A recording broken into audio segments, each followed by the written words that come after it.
Bismillahirrahmanirrahim. Alhamdulillah. Hamdan katsiran thayyiban mubarakan fi kama yuhibbu rabbuna wa yarda. Asyhadu an la ilaha illallah wahdahu la syarikalah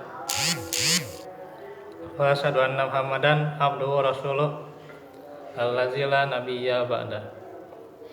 Alhamdulillah, ikhwatu fillah, di malam hari ini kita di majelis ilmu yang pada kesempatan ini kita lanjut kembali tentang keutamaan akhlak yang mulia. Telah kita jelaskan di hadis yang pertama, kemudian hadis yang kedua, di mana dijelaskan yang pertama hadis riwayat Abu Daud, Tirmizi dari Abu Darda. Dikatakan bahwa ma min syai'in asqalu fil mizani min husnil khuluq. Tidak ada sesuatu yang lebih berat pada timbangan amal daripada akhlak yang baik. Dan yang kedua dikatakan riwayat Abu Daud, Ahmad, Al-Hakim dari Abu Hurairah radhiyallahu anhu, yaitu hadis akmalul mu'minina imanan hasanuhum khuluqan. Ini sabda Nabi.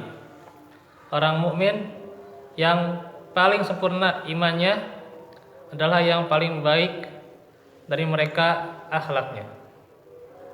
Nah, itu dua hadis yang kita sudah jelaskan di pekan yang kemarin.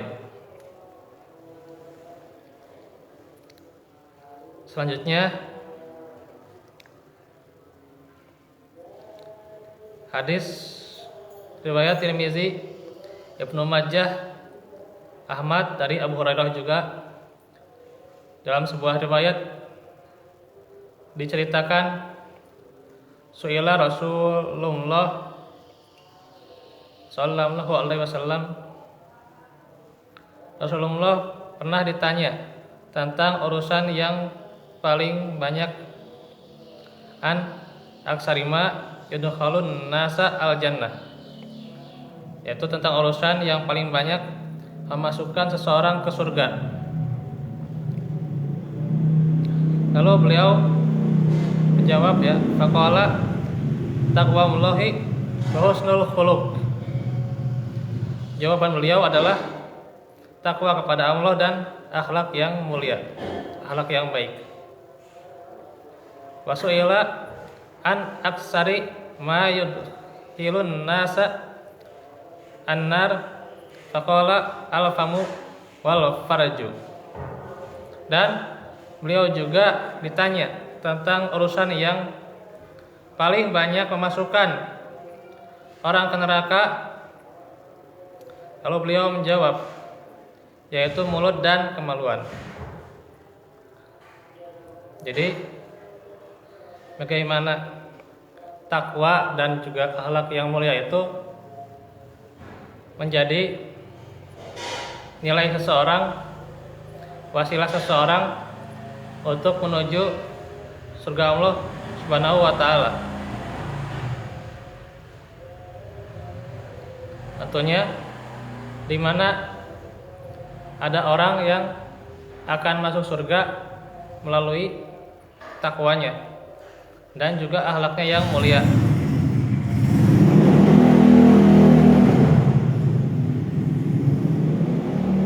Kemudian juga dikatakan yang paling banyak memasukkan orang ke neraka, yaitu mulut dan kemaluan. Nah, ini harus diperhatikan, karena pada masa ini bagaimana dari perkataan sedikit tapi berpengaruh. Kalau dikatakan dalam sebuah perumpamaan ya, mulutmu itu adalah harimaumu ya. Maksudnya bagaimana ketika mulutmu yang tajam ya, dengan vonisnya atau dengan cemoohannya dan sebagainya, itu adalah harimaumu gitu. Karena bisa menjadi kecelakaan bagi orang ketika orang itu sembarangan dalam berbicara. Dan juga kemaluan, yang kadang kemaluan ini tidak ditempatkan pada yang semestinya, sehingga diperlakukan dengan hal-hal yang di batas kewajaran, dengan pacaran atau dengan sebagainya ya, atau sekarang dengan masturbasi gitu ya. Nah, itu juga bahaya sebenarnya para pemuda zaman sekarang itu ya, karena dengan uzur tertentu misalnya mereka akhirnya tiada cara lain kecuali masturbasi. Itu kan cara yang salah gitu ya gitu. Padahal kalau belum sempat, kata Nabi ya saum kan, bukan masturbasi ya. Betul. Di mana dalilnya masturbasi? Memang kalau dirasa saum Iya. sangat menjadikan, kalau dikatakan boleh dikatakan benteng itu luar biasa kalau bisa kita bisa mendalamkan saum. Kemarin Ramadan kalau bisa terus sambung dengan yang Iya. sunatnya luar biasa memang ininya. Iya. Kan saum itu adalah nisfus sabri ya, setengahnya dari kesabaran gitu. Jadi ketika belum waktunya, maka dia bisa menahan. Nah, salah satunya dengan saum. Ya bisa dengan saum juga berbagai pahala kita dapatkan, termasuk juga setelah Ramadan kemarin 6 harinya kan. Kemudian pertengahan bulan yang tadi baru sudah selesai ya. Kemudian Senin Kemis dan sebagainya ya. Atau ibadah-ibadah yang lainnya yang merupakan itu bisa menjadi penunjang keistiqomahan seorang hamba dalam beramal. Dan saum juga kan itu menjaga ya. Ketika seseorang dalam keadaan yang didesak hatinya untuk melancarkan kemarahannya, maka dia katakan ini shaimun, saya sedang saum ya, gitu. Sehingga dia tidak datang amarahnya gitu. Atau dia juga lebih cenderung menjaga farjinya ketika saum ya. Tidak dengan hal-hal yang di atas kewajaran ya, atau yang jauh di batas kewajaran ya. Bahkan di pendapat yang lain itu kan onani saja atau masturbasi itu sudah membatalkan saum gitu ya gitu. Walaupun di kita tidak gitu ya. Wallahu a'lam. Yang jelas ya itu berbahaya gitu kan. Itu salah satunya kan saum itu wasilahnya. Saum itulah remnya gitu. Remnya seseorang agar tidak berbuat maksiat selanjutnya. Nah, inilah yang menjadi wasilah seseorang masuk ke surga. Kemudian hadis yang keempat, ala ukhbirukum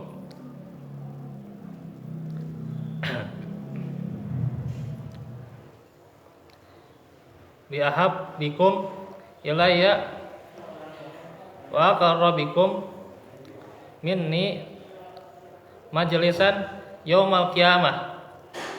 Nabi bertanya, maukah kalian aku beritahukan tentang orang yang paling aku cintai dari kalian dan yang paling dekat denganku tempat duduknya di hari kiamat? Kemudian Fasakatau kaum orang-orang itu terdiam. Fa'a daha marrataini au salasan. Lalu beliau mengulangi kata-katanya tersebut sampai 2 atau 3 kali. Qala qaum, "Na'am ya Rasulullah." Qala, "Ahsanukum khuluqan." Mereka pun menjawab, "Ingin, wahai Rasulullah." Beliau bersabda, yaitu orang yang akhlaknya paling baik di antara kalian. Jadi orang yang paling baik akhlaknya, paling mulia akhlaknya, kepribadiannya, wataknya, karakternya, maka itu akan dekat dengan Nabi, tempat duduknya di hari kiamat. Dan itulah ciri-ciri orang yang Nabi cintai, yaitu yang paling baik akhlaknya. Maka ini menjelaskan bagaimana ketika seseorang itu bukan hanya mengikuti sunnah, ya. Karena sunnah itu bukan hanya dari segi ibadah saja, tapi dari segi akhlak juga, ya. Dari segi akhlak, ya. Karena di kata-kata sunnah itu biasanya di kita masih seputar ibadah, ya. Sholat, saum, zakat, atau haji dan sebagainya. Itu pun pengertian ibadahnya masih sempit, ya, di ritual-ritual gitu, ya. Sedangkan akhlak juga sebenarnya bisa masuk ke dalam sunnah gitu, ya, gitu. Karena itulah sunnah Rasulullah, yaitu diamnya itu adalah akhlaknya, kemuliaannya. Dan juga tindakannya itu juga adalah akhlaknya. Maka termasuk kalau kita mempunyai akhlak yang mulia, yaitu jaminan dari Nabi agar tempat duduknya itu dekat dengan beliau dan meraih cinta beliau. Sehingga itulah sunnah itu, ya. Seseorang bisa jadi meneguk di telaga Nabi, yaitu dengan akhlak yang mulia. Akhlak yang mulia. Ya. Yang dijanjikan oleh Nabi tidak akan haus selama-lamanya di telaganya. Ketika kita meminumnya, maka diantaranya rayalah dengan akhlak mulia. Itulah yang termasuk sunnah.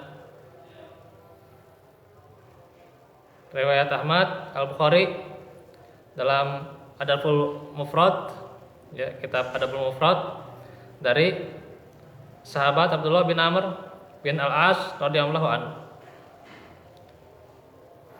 Dan Nabi sallallahu alaihi wasallam sabda,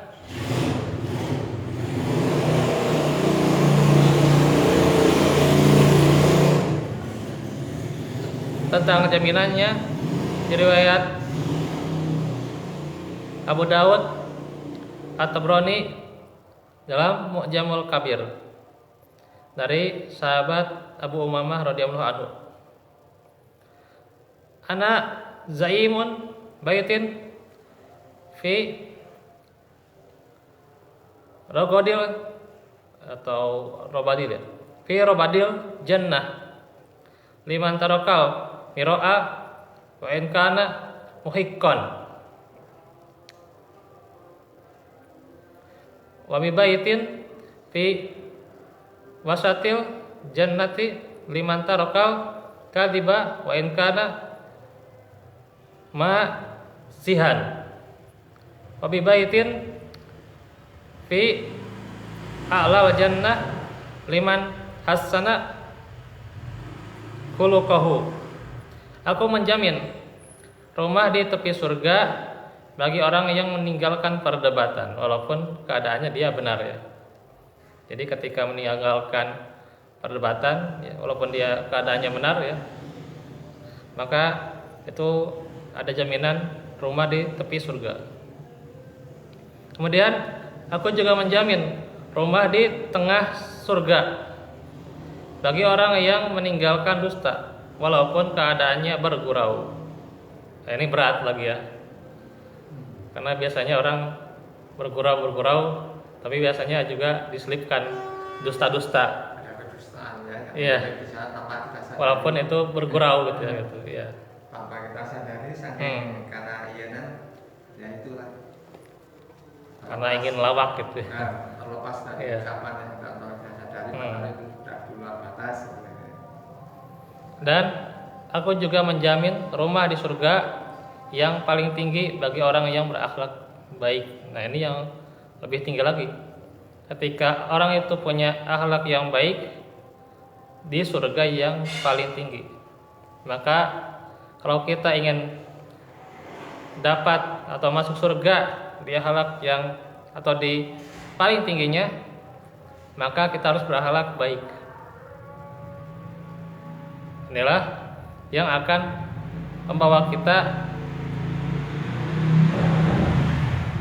pada kebahagiaan yang tiada tara di akhirat nanti. Nah, itu mungkin beberapa hadis yang kita kaji pada malam ini. Insya Allah nanti kita kaji ini sekitar 3 hadis lagi ya di kesempatan berikutnya. Walafu minkum barakallahu fikum. Rabbana atina fid dunya hasanah wa fil akhirati hasanah wa qina azabannar. Rabbana atina min ladunka rahmah wa hayyi lana min amrina rasyada. Aku lakum lihada wa astaghfirullah li wa lakum. Subhanakallahumma bihamdika asyhadu an la ilaha illa anta astaghfiruka wa atubu ilaik. Alhamdulillahirabbil alamin. Wassalamualaikum warahmatullahi wabarakatuh. Waalaikumsalam.